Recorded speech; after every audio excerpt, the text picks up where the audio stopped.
Lionel. Bonjour Sylvie. Alors suite à la première vague, les entreprises ont déjà eu beaucoup de difficultés à la traverser d'une part, mais aussi à relancer leur activité dans un monde avec de nouvelles contraintes. Et à peine avons-nous eu quelques mois, voire quelques semaines pour se remettre en route, que de nouveau nous revoilà plongés dans une seconde vague. Alors Lionel, de toute évidence, les entreprises, aussi résilientes soient-elles, doivent traverser vraiment de véritables enjeux. Tu avais identifié 5 enjeux, c'est bien cela ? Oui, absolument. Alors, comme tu le dis, il y a de très nombreux enjeux qui sont des vrais challenges pour les entreprises aujourd'hui. Cela dit, j'ai pu identifier 5 enjeux qui semblent communs à la quasi-totalité des entreprises que je croise ou dont j'entends parler.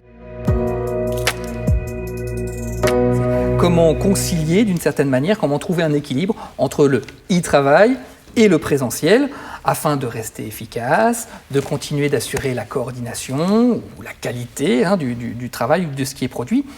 Comment garder l'esprit d'équipe, comment entretenir le lien, comment continuer de nourrir l'envie et le plaisir de travailler ensemble. Ça, c'est un vrai enjeu. Effectivement, nous avons clairement pu observer, après des démarrages souvent difficiles avec le télétravail imposé à grande échelle lors de la première vague, autant d'un point de vue psychologique que d'un point de vue technologique, que finalement certaines entreprises, entre les 2 vagues, semblaient identifier un équilibre entre 2 voire à 3 jours par semaine en télétravail, mais toujours en réservant au moins 2 à 3 jours en présentiel. Oui, alors c'est effectivement la même chose qu'on a observé chez nos clients, ou même de ce qu'on a mis nous-mêmes en place chez Convidencia. Je pense que c'est quelque chose, un résultat auquel toutes les entreprises sont presque arrivées, presque intuitivement, toutes seules, à trouver cet équilibre un petit peu entre les deux. Et finalement, ça marche assez bien. Comment assurer finalement une nouvelle forme de collaboration avec les clients d'un côté et avec les collaborateurs de l'autre, mais plus digitale. Alors avec les clients, ça va être comment est-ce qu'on va communiquer avec eux sur les réseaux sociaux, comment est-ce qu'on va vendre de manière digitale, peut-être même développer des produits et services digitaux, des applications ou du service à distance. Pour les collaborateurs, ça va être comment assurer la collaboration à distance avec le digital. Donc ça va être travailler à domicile, mettre en place des visioconférences, avoir une infrastructure informatique qui permette d'accéder à ces fichiers de la maison, etc. en toute sécurité. Bref, tout ça nécessite pour toutes les entreprises d'accélérer très très vite leur digitalisation.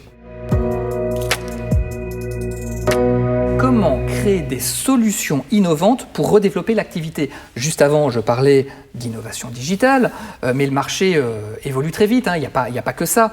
Les besoins des clients changent. Si les clients ne viennent plus dans mon restaurant, je vais devoir trouver un moyen de leur ramener la nourriture. Si ils ne commandent plus mes formations, je vais peut-être devoir en créer des nouvelles. S'ils n'achètent plus mes outils, peut-être que je peux leur louer. Alors, bien évidemment, l'innovation est importante, surtout en situation de grand bouleversement, nous sommes d'accord, mais toutes les entreprises ne sont peut-être pas en mesure de pouvoir innover ou n'ont peut-être pas la créativité pour savoir vers quoi innover. Que se passe-t-il alors finalement pour elles ? Dans un marché qui est bousculé, si mes activités ou mes produits moins de succès, si mon organisation est moins efficiente, je dois créer quelque chose de nouveau pour m'adapter. Sans quoi, je vais tout simplement disparaître. Et alors, nous savons que les entreprises qui se remettent en question, qui innovent régulièrement, vont tout simplement durer plus longtemps que les autres. Comment gérer les crises de motivation qu'on rencontre en ce moment dans les entreprises ? Comment gérer les crises de sens ? Comment gérer la dégradation des relations humaines qu'on va vraiment observer au sein des équipes ? Comment est-ce qu'on va recréer une dynamique entraînante pour refédérer et motiver les collaborateurs ? Les doutes, voire les crises existentielles, sont en très grande augmentation ces derniers temps. On les ressent à peu près partout dans tous les types d'entreprises. Alors, nombreuses sont les entreprises qui cherchent des solutions pour accélérer rapidement la montée en puissance et en compétence de leurs managers. Alors maintenant, la montée en puissance dans des thématiques qui étaient déjà les mêmes avant la crise, c'est juste qu'elles deviennent plus urgentes. On va trouver quoi comme thématique ? Comment faire en sorte que mes managers sachent vraiment gérer les choses par objectif et à distance, donc là c'est évidemment nécessaire avec le télétravail. Comment développer le management participatif pour fédérer les collaborateurs. Comment gérer ses équipes et ses projets de manière agile pour avancer dans l'incertitude, comment devenir un manager inspirant et capable de donner du sens. Et puis alors, un autre sujet qui est pas mal d'actualité, c'est comment développer l'autonomie et la coopération.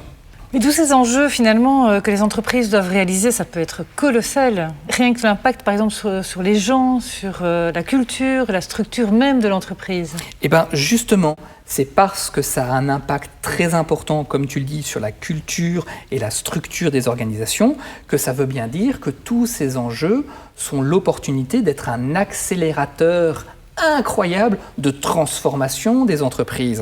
C'est un enjeu en tant que tel de transformer les entreprises. Maintenant, comment réussir cette transition? Là, évidemment, c'est une autre question. Merci Lionel. Merci Sylvie. Alors cela augure évidemment des progrès prometteurs au sein de nos entreprises, nous l'espérons.